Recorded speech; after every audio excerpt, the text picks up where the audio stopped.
U.S. Assistant Secretary of Defense for Space Policy John F. Plumb has stoked fears that Russia may be in the process of developing what he termed an indiscriminate, space-based nuclear weapon.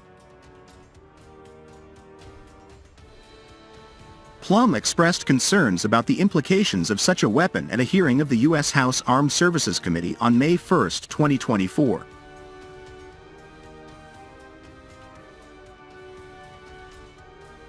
The concept that we are concerned about is Russia developing, if we are unable to convince them otherwise, to ultimately fly a nuclear weapon in space, which would be an indiscriminate weapon, Plumb stated. He emphasized that such a weapon would not distinguish between military, civilian, or commercial satellites and could have far-reaching consequences, rendering areas in low orbit unusable by spacecraft for over a year. It is not imminent in the way that we should have to worry about it right now, but we are concerned about it, Plumb added.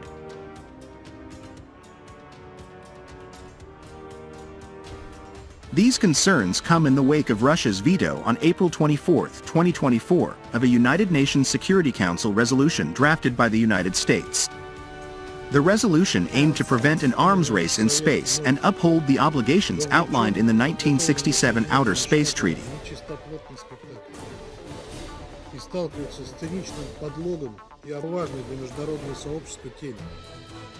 Russia is trying to develop a nuclear space weapon that would destroy satellites by creating a massive energy wave when detonated, potentially crippling a vast swath of the commercial and government satellites that the world below depends on to talk on cell phones, pay bills, and surf the internet, according to 3 sources familiar with U.S. intelligence about the weapon.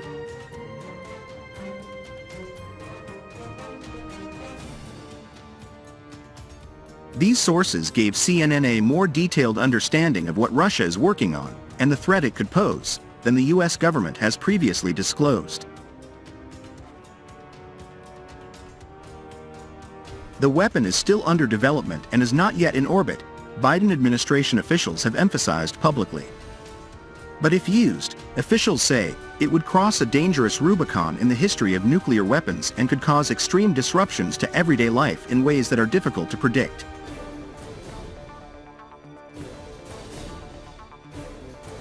This kind of new weapon, known generally by military space experts as a nuclear EMP, would create a pulse of electromagnetic energy and a flood of highly charged particles that would tear through space to disrupt other satellites winging around Earth.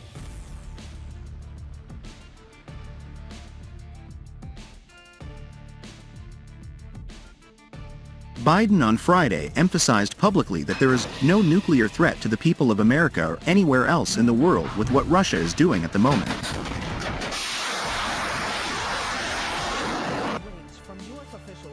Anything that they're doing and/or they will do relates to satellites and space and damaging those satellites, potentially, he said.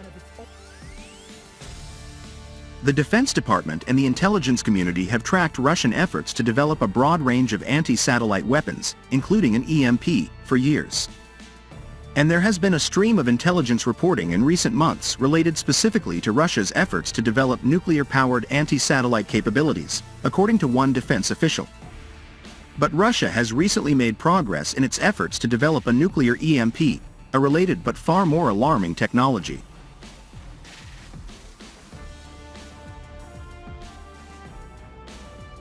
Our general knowledge of Russian pursuit of this kind of capability goes back many, many months, if not a few years, National Security Council spokesman John Kirby said Thursday.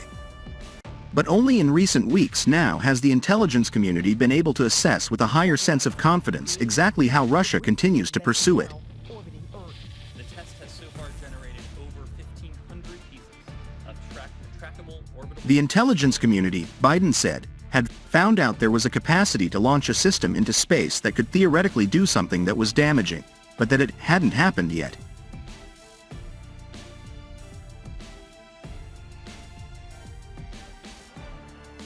It's not a new concept and, as a concept, dates back to the late Cold War, said one U.S. official. But, they said, the big fear with any eventual EMP device in orbit is it might render large portions of particular orbits unusable, by creating a minefield of disabled satellites that would then prove dangerous to any new satellites we might try to put up to replace or repair the existing satellites.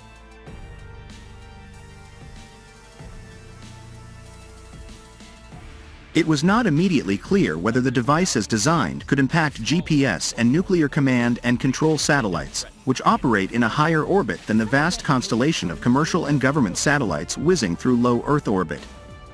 Those larger satellites are designed to be impregnable to a nuclear blast, but a former top space official at the Pentagon told CNN that they could be vulnerable, depending on how close they were to the EMP, how old they are, and how big the blast.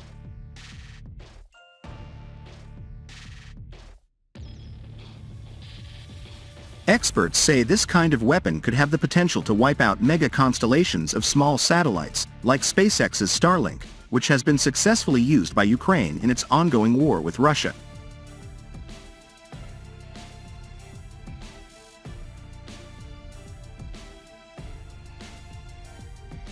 This would almost certainly be a last-ditch weapon for Russia, the US official and other sources said, because it would do the same damage to whatever Russian satellites were also in the area.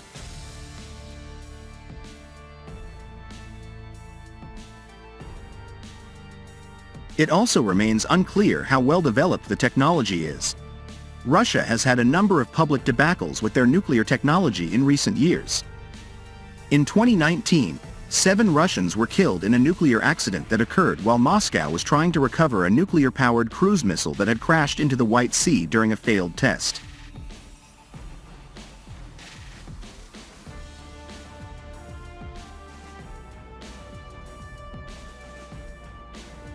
Still, a recent intelligence assessment on Russian progress so alarmed some lawmakers on Capitol Hill that Turner issued an invitation to all members of the House to be read in on the matter.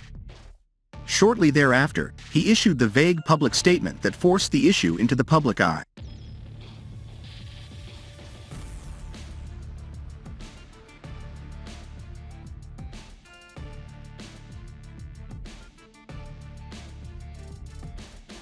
Several sources familiar with the matter said that the exposure of the intelligence was extremely damaging because the source was incredibly sensitive.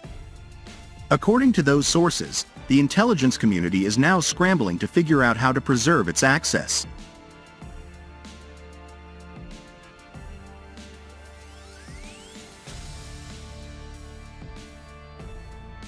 Biden administration officials contend that if Russia were to field a nuclear EMP, it would be the first ever violation of the Outer Space Treaty of 1967, which bans stationing weapons of mass destruction in outer space.